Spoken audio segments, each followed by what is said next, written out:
Everyone, Walter Crosby with Helix Sales Development, your host for Sales and Cigars.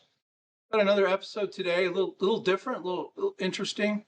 Joe Rockey's our guest, and Joe's got a real estate business where he does some investment, but we talk a lot about his podcast that he's doing, and he's got a different slant. So it's kind of cool. You might want to listen up on that, pay attention, and be able to, if you're a football fan, NFL fan, you're going to get some local knowledge the way they're going to run this podcast. So that's fun. It was a great conversation about sales, being commission only, mindset, mental toughness.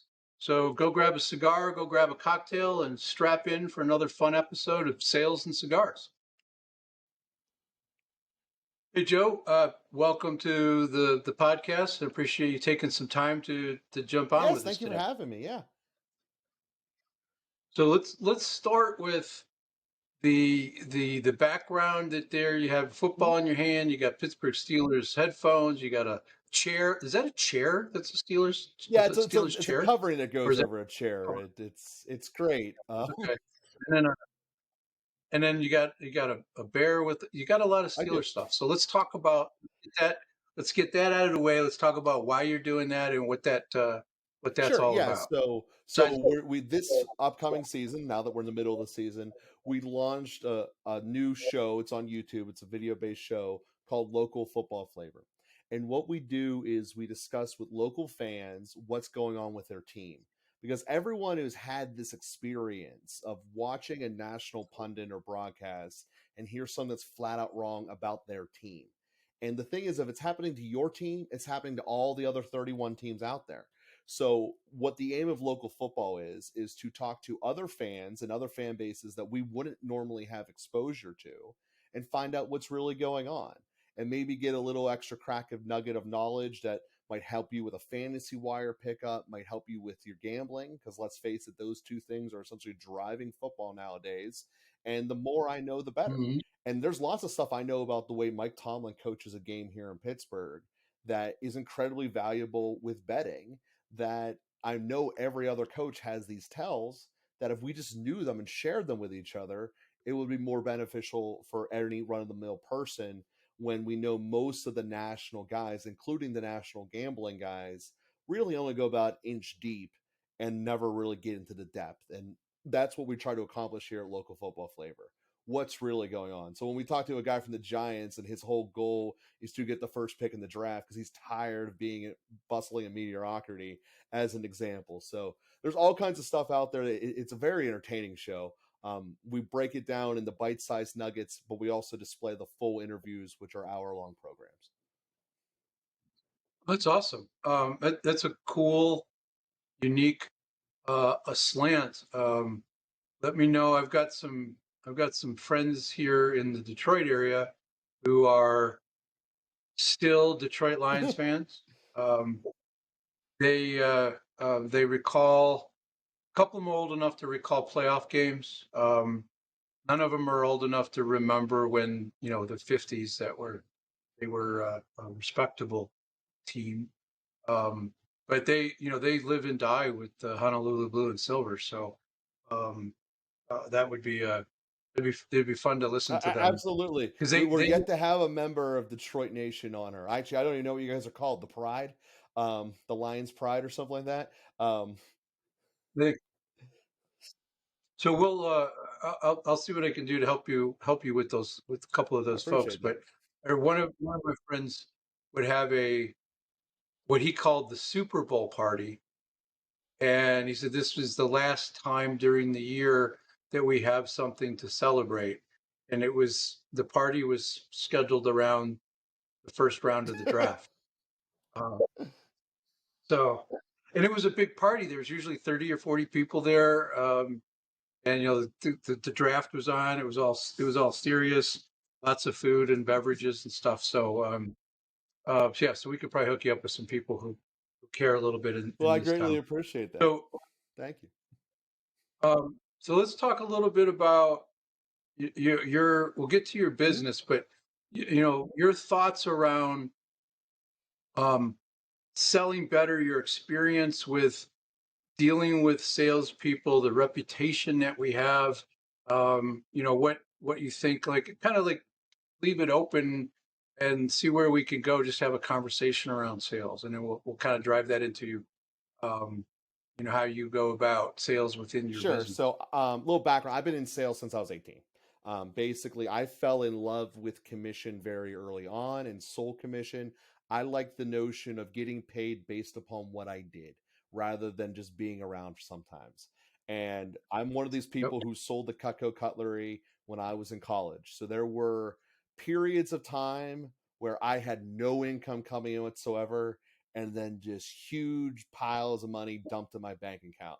And at the end of the day, when you look at it, the aggregate, I made much more than what all of my contemporaries in college were doing on hourly rates. But it came at like 4 dumps throughout the year. So it was, you had to learn how to manage your money, all these important skills that most 20-year-olds don't have. Sales kind of forced me to have. So I have to start by Mhm. saying, I am 100% on board with commission only sales, which I know puts me in a super minority, but I believe that they are the best thing to create independent wealth in this country. There's no more pure way to get there, because if you're running a business correctly, your salespeople better be the highest paid people. End of discussion. So, that being said, the sales process Here, here. in totality, at least the way I look at it, I kind of break it into 3 basic chunks that obviously have a ton of nuance into them.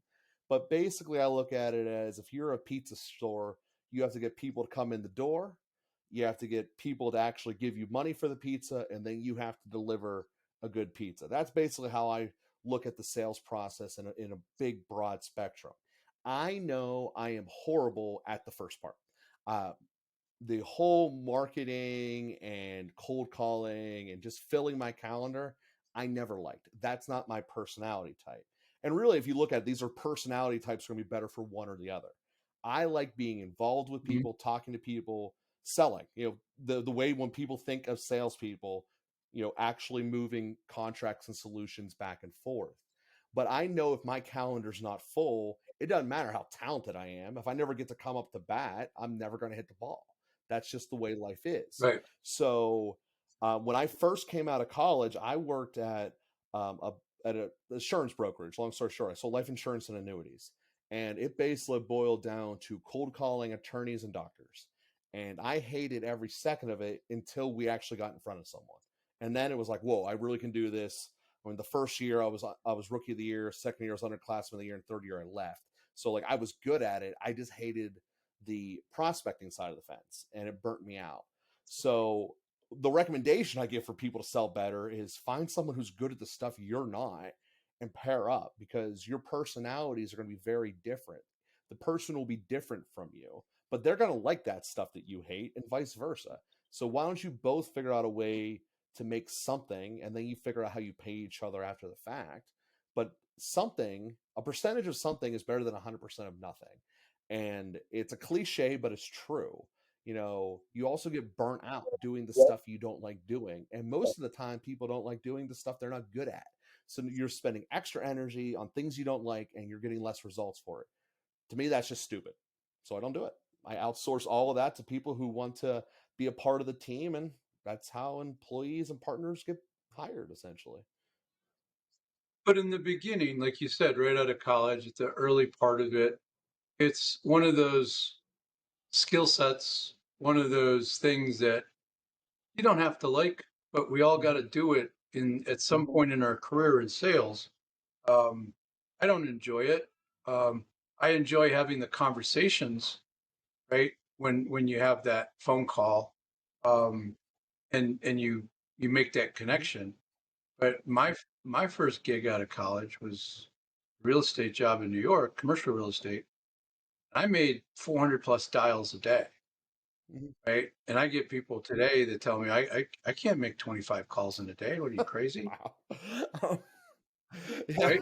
Right. That's my reaction. I have to stop myself from laughing. Like, what are you doing all day that stops you from making 25 calls? And sometimes it's 25 outbound, right? Which is could be a phone call, it could be an email, it could be a text message. Oh, that's even Um, worse. so so I think it's something that uh, that we have to work our way Mhm. through. And I still do calls. I do those kind of calls every day, just because I need to model what I coach and what Mhm. I teach.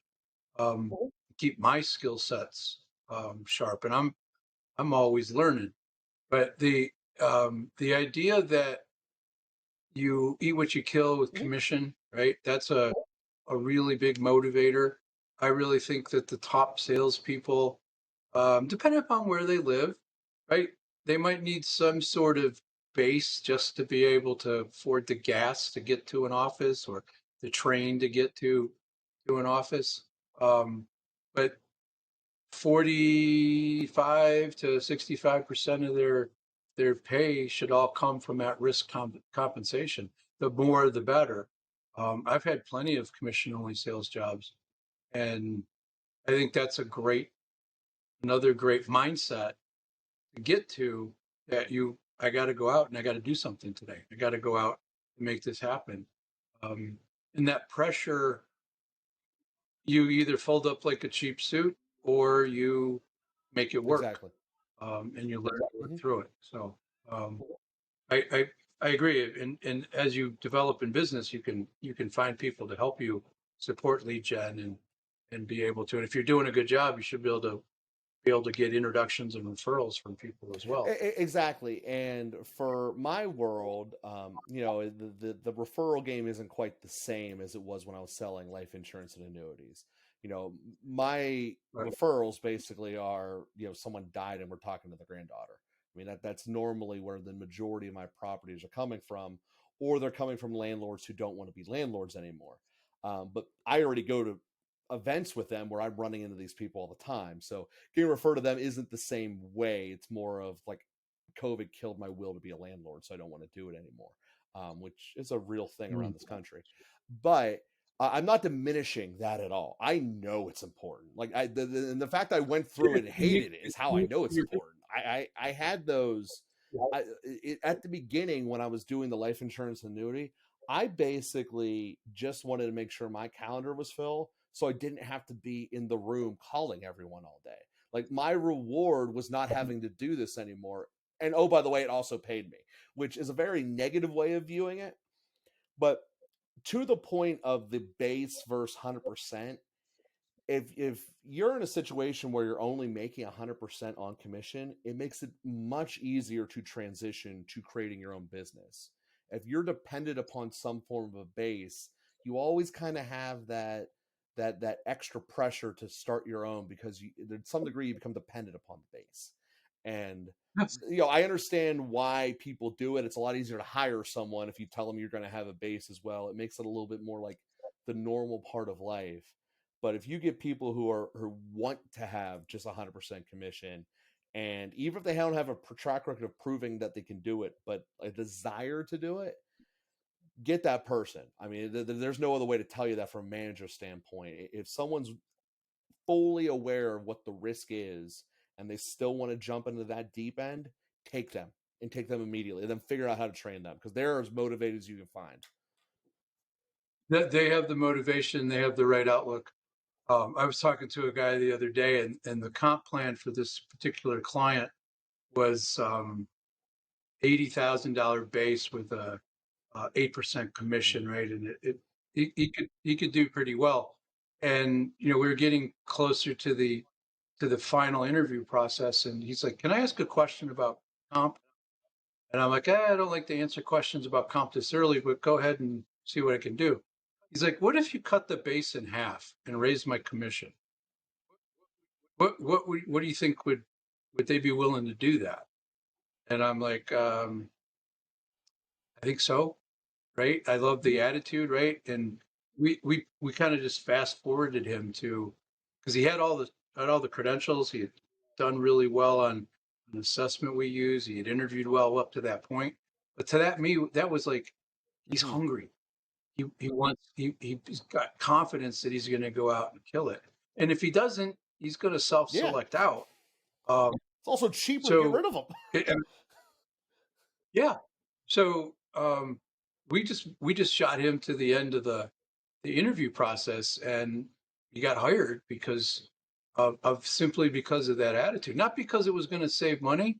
It was the mindset that I'm going to go do this. So they worked out a nice fat commission structure, couple of more points, but they really put a bonus structure in place so that on a quarterly basis he got a, a little bit bigger bump a little bit more quickly rather than wait for an annual bonus, right? He got these little tastes.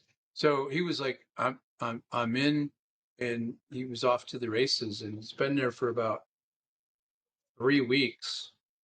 His pipeline is full, and he's about to close. He'll have a deal closed in his first month. That's awesome.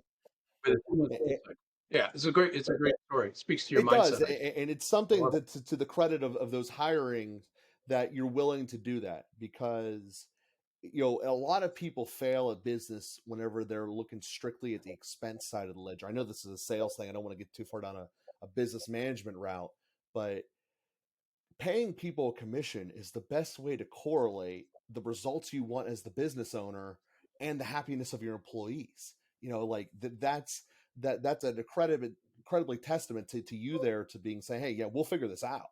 We want to pay you more because it means you're going to sell more. And that's looking through the revenue side of the ledger rather than the expense side. And that's something that most businesses ultimately fail at because they're too busy about dollars going out rather than getting new ones coming in. Yeah, I once had I was part of a group of people that owned the same kind of business, and we changed our comp structure, and we gave a much meatier commission with no base, and one of the owners, and there's actually about probably 6 out of the 20 people, like, I'm not writing a check to a salesperson for that much money. And we're like, why not? And they're like, well, that's more than I make. And I'm like, well, then you should learn how to sell, um, perhaps. But with the idea was, it was so narrow minded. It's like he's making $1 and he got to keep 12 cents of the dollar. You got the rest of it to cover overhead and profit. Every dollar that extra he sold, that's more money in your pocket. He just, the fear was writing the big commission check, and it was like we couldn't get them off of the idea, and ultimately their businesses never really grew because of that closed-minded idea of take care of the people that are taking care of revenue, take care of the operations people too, right? Everybody, it's a team. No, just because it comes in the front door, it's got to go out the back door. But those people that are out there killing it with sales should be Yeah, rewarded. because if Absolutely. they're not doing well, you don't have a business. You can have the best operations Exactly. department in the world. If they don't got stuff to make or stuff to sell, clients to entertain, you don't. It don't matter. 100%. So there was another idea that was attributed to you when I was doing a little research about the importance of failure, and I was kind of interested in your take there. And I'll give you this quote. So Oscar Wilde said that experience is the name I give to my mistakes, and mistakes are just another possible failure. And I used to put a corollary to that, in that I'm a really experienced guy because I've made a lot of mistakes in my life. I've learned from them. So, when you're thinking about it's important to fail, like where's that coming from? Can you kind of expound on that a little Well, bit? yeah. I mean, as I said, I've been on commission my whole life, so there's plenty of times where I thought I was going down a direction where I was ultimately going to get a sale, and it didn't work out. I've probably realistically have had more sales fall apart in terms of money I've made than most people have had sales created. I mean, I think I'm pretty safe to say that. And the end of the day is those all are not awesome. I mean, no one likes going in thinking that they're going to get a huge, relative to where they're in life, a huge paycheck and then have it fall through your hands. But Right. there's a type of person out there that just implodes and quits when that happens. And then there's another type of person that's willing to turn on the game tape and see, where did we mess up? Was this ever really going to be a possibility? Did I delusion myself? Did I do something wrong? Was there an opportunity if I would have zigged when I zagged? And it takes a lot to go through that. I mean, to actually drill on yourself, what are you doing wrong? What are you doing right? And that's to me, that's what I mean by failure. Being able to escape the prism of yourself. And what I mean by that is be able to look at a situation, no names, just person A and person B, and would it have gone a different way had it been something different? Was it even reasonable to expect what you wanted to happen? And when you start doing those kinds of exercises and removing yourself as much as you can emotionally from the situation, and try to just look at black and white in the facts, it really does open your eyes about how to look at things. And then that process, the next time you're in a situation, you can know what those pitfalls were and try to avoid them. You know, we all can easily avoid a sinkhole when we're going down the road, but can we avoid the little one that starts the car going out of alignment? Which, once the car Mhm. stays in alignment, it's really easy to fall out of it. But if you work and avoid all the problems, you can go a really far way if you know what the pit holes are. So that's where I thought you were going to go with that, and I appreciate that because I look at it as mental toughness, right? We got to be able to have that to be able to get through that no or that lost sale. And then what you're talking about is looking in the mirror, right? We call that a debrief, right? So a sales manager can help somebody debrief what went well, what didn't go well. But we should be able to do that for ourselves, sitting in the parking lot from that meeting, like, okay, what happened? And I have a mentor that I work with, and his idea, his mantra, if you will, if you lose an opportunity that was viable to begin with, Mm-hmm. right? And that's sometimes debatable. Like maybe you shouldn't have been talking to Yeah, the that's the thing. person. But if you didn't win, you did a shitty job of discovery, right? Because then we didn't do our job as well as we should. So if we look at it from the perspective of how did I screw this up? Where did I go wrong? And it could be that little thing, right? Just a little thing that gets us off track. That if we can start to, as you say, miss those little potholes, keep ourselves going forward without bouncing the car all over. Um, that's another rarity in people to be able to self diagnose what they did and not blame the economy, not blame the pricing, not blame the prospect, right? Mhm. Whatever, right? It's usually the person in the mirror who could have done a better job, assuming we were talking to somebody that could have said yes and there was a good fit Yeah, to if begin you with. look at it, none of us have the ability to change external factors. You know, I can't make my clients have more money. You know, they either have the amount of money to purchase this or not, or we can come up with a solution, or he can qualify for it, you know, some financing company or whatever. But I can't make the climate not be a recession coming up. I can't make inflation not be what it's going to be.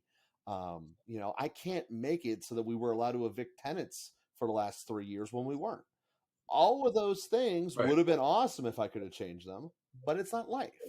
So if you want to have success where you actually have control of your life, address the things you can.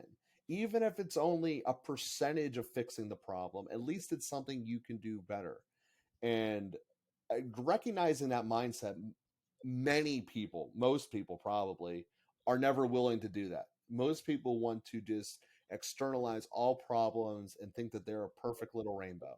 And the reality is that no, you probably messed up aggressively, and we just got to start finding out where. And that debrief process you mentioned doesn't need to happen after the fact. That what I've found the best people at sales, and what really got me good at it, was figuring out how to almost be like a computer and having two programs running at the same time. One is the let's get this forward in the next direction, while simultaneously figuring out did I mess something up, and constantly evaluating did I just hit a pitfall or not, and is there one coming up.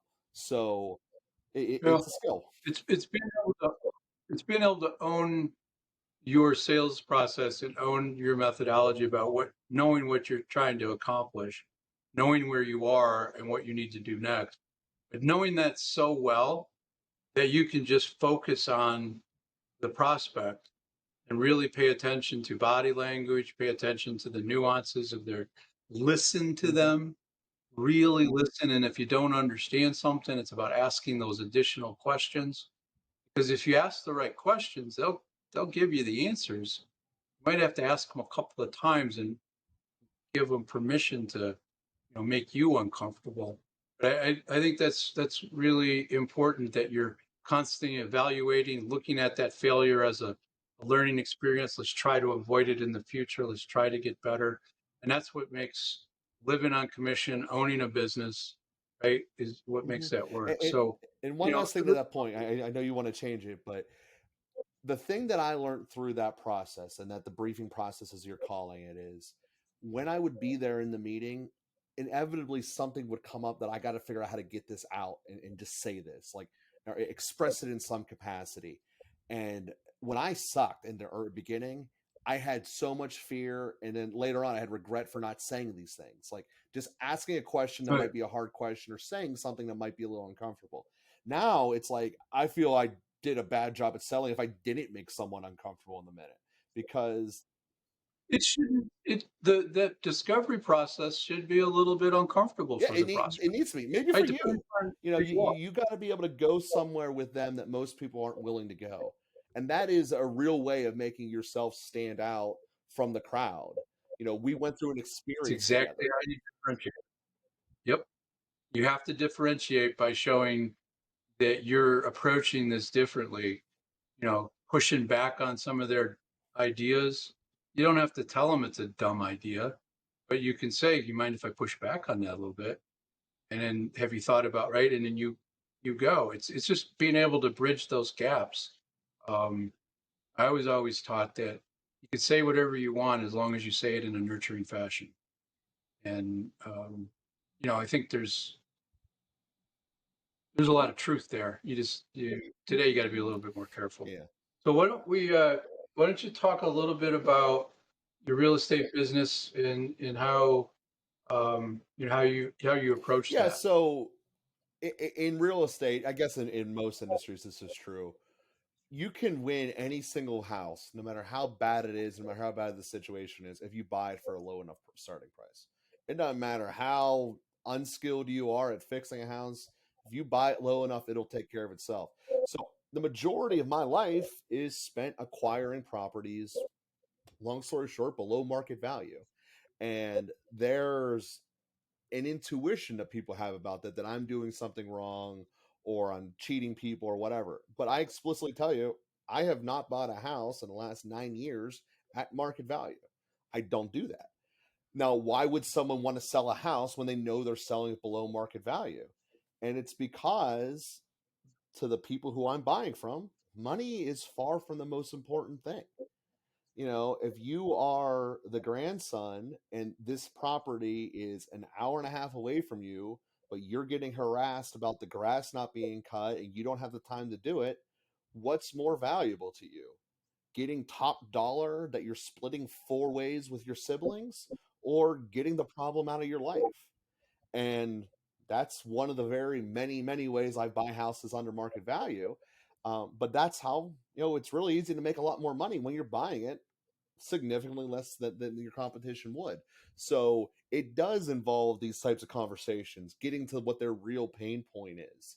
You know, and don't get me wrong, I am one of these people that believe batting average is overrated. You should go for the slugging percentage. High, I don't do high volume, low margin sales. I do high profit margin, and as many of them come, they come. But if it means we're going to have to wait longer for the next one, then so be it. And I believe that that is a better overall way to do it. I mean, obviously, every closing in itself takes the same amount of time. It's a lawyer, they talk to the taxing agencies. It's going to be the same process that I've mostly outsourced, but it's the same process regardless of whether I make 3 grand on this house or 300 grand.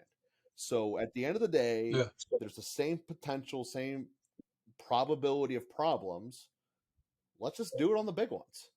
And it sometimes takes So a partner a minute or two to realize why we do it that way. But at the end of the day, it's better for everyone involved. It really pins me into the type of client I want to buy my house from. And at the end of the day, it's so specialized. It's kind of on self-operating system now. Again, many houses down the line, we're never going to buy or try to buy. But for that select group that we can, we make it work out really well. And it's ends up being a relief to someone that they're getting paid less money just because they're getting it done in the first place. It also is yeah, interesting looking at it from the other perspective is technically I'm the buyer. I mean, I'm giving them the money, but every sale is you're giving something for money in exchange. So most people don't look at what I'm doing in the acquisition side as sales, but in reality it is. Just because I'm on the other side of the coin doesn't mean it's not sales. So, it is. It's probably more so than the traditional residential kind of real estate broker because you have to really dig into the motivation that seller mhm, has. You really got to understand what's important to them to really determine quickly if this is an opportunity or not an opportunity, right? Because if, as you said, somebody might just be stuck with a piece of property that they didn't want, they don't need. It's a nuisance, mhm, creating headaches.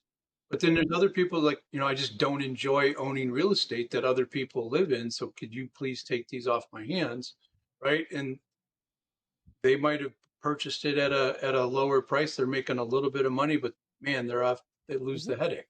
So that's a real sale, um, because you have to go through that discovery process to get there. Absolutely, yeah. So anybody that's telling you it's not a sale, they're all wet. Um, so from I like to wrap these up with a standard question about sales and cigars. Does Joe have a relationship or a story with cigars that you could Yeah, the share? cigars are one of those things I never really got into. When I do have one, it's probably about 2 or 3 a year. It's almost always a super mild one, because I'm not really into bite. I'm also not in Sure. IPAs on that matter. But I really do enjoy the whiskey part that goes with the cigars. That tends to Uh-huh. be how it normally ends up going. Is I'll start one, but it'll end up with me just enjoying the whiskey much more than the cigar. But it's a social Oh setting yeah, too, right? always. I would imagine. It's almost always on the 19th hole, overlooking the green, as we're talking about how it went down. Yeah.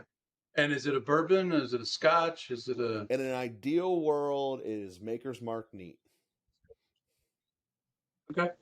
All right. I get it. A little sweet for me, but that's that's cool. You got to know. I respect the fact that somebody knows what Hmm. they like, right? And they go to that, and every once in a while you try something, but that's your It go-to. makes life And easier. I love it. Awesome. All right. Well, I appreciate you taking some time today. We'll hook you up with some Detroit fans that you might be able to help you get some insights from what's going on in this city. They're hoping for change here.